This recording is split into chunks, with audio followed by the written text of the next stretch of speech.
পতিত আওয়ামী লীগ সরকারের পতনের পর দেশের রাজনীতিতে জাতীয় নির্বাচনের ইস্যু ক্রমেই তীব্র হয়ে উঠছে। জাতীয় নির্বাচনের তাড়িত দাবি নিয়ে বিএনপি রাজপথে সরব হয়ে উঠলেও দলটি ঘোষণা করেছে যে তারা জাতীয় নির্বাচনের আগে কোনো স্থানীয় নির্বাচনে অংশ নেবে না। রাজনৈতিক বিশ্লেষকদের মতে বিএনপি দীর্ঘদিন ধরে রাজপথে সক্রিয় থাকলেও মাঠে কৌশলে এগিয়ে রয়েছে জামায়াত। দুই দলের মধ্যে সম্পর্ক ক্রমেই তিক্ত হয়ে উঠছে, যা এখন প্রকাশ্যে এসেছে। বিএনপির জাতীয় স্থায়ী কমিটির সদস্য ইকবাল হাসান মাহমুদ টুকু মন্তব্য করেছেন আওয়ামী লীগ এবং জামায়াতের সম্পর্কের বিষয়ে।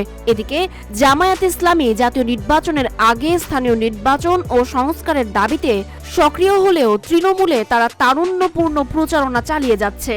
জামায়াত ইতিমধ্যেই প্রায় 2 শতাধিক আসনে প্রার্থীদের তালিকা চূড়ান্ত করেছে এবং বাকি আসনের জন্য প্রস্তুতি নিচ্ছে। দলটি নির্বাচনের জন্য মাঠে সরব হতে শুরু করেছে। ইতোমধ্যে বিভিন্ন কর্মসূচিতে অংশগ্রহণ করছে দলের শীর্ষ নেতারা। জামায়াতের লক্ষ্য আগামী জাতীয় নির্বাচনে 300 আসনে প্রার্থী দেওয়ার এবং জনমত গঠন করার জন্য বিভিন্ন সামাজিক কর্মকাণ্ড পরিচালনা করছে।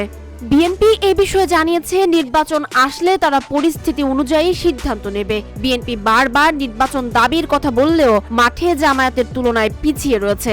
বিএনপি এখনো প্রার্থী তালিকা চূড়ান্ত করতে পারেনি, তবে কিছু ব্যক্তিগত উদ্যোগ রয়েছে মাঠে। দলটি দাবি করছে যে ভোটারদের কাছে যাতে বিএনপির সুনাম ক্ষুণ্ণ না হয় সেরকম কোনো সিদ্ধান্ত বিএনপি নেবে না। রাজনৈতিক বিশ্লেষকরা মনে করছেন, একসময় বিএনপির শক্তিশালী মিত্র জামায়াত এখন নিজেদের আলাদা অবস্থান নিতে চাইছে।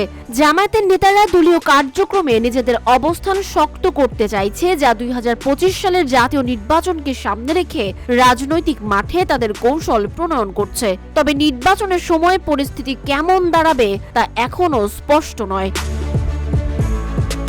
এ বিষয়ে বিএনপির সহ সাংগঠনিক সম্পাদক সেলিমুজ্জামান সেলিম মন্তব্য করেছেন, জামায়াতের শক্তি বাড়ানোর চেষ্টা অযৌক্তিক। তারা সরকারের প্রতি তাদের দাবিকে অগ্রসর করার চেষ্টা করছে, তবে সংগঠনের শক্তি ও প্রস্তুতি সম্পর্কে প্রশ্ন উঠছে। তবে বিএনপি এবং জামায়াতের মধ্যে সম্পর্কের জটিলতা যে আগামী জাতীয় নির্বাচনের আগে বড় কোনো রাজনৈতিক পরিবর্তনের সূচনা করবে তা এখনই বলা যাচ্ছে না।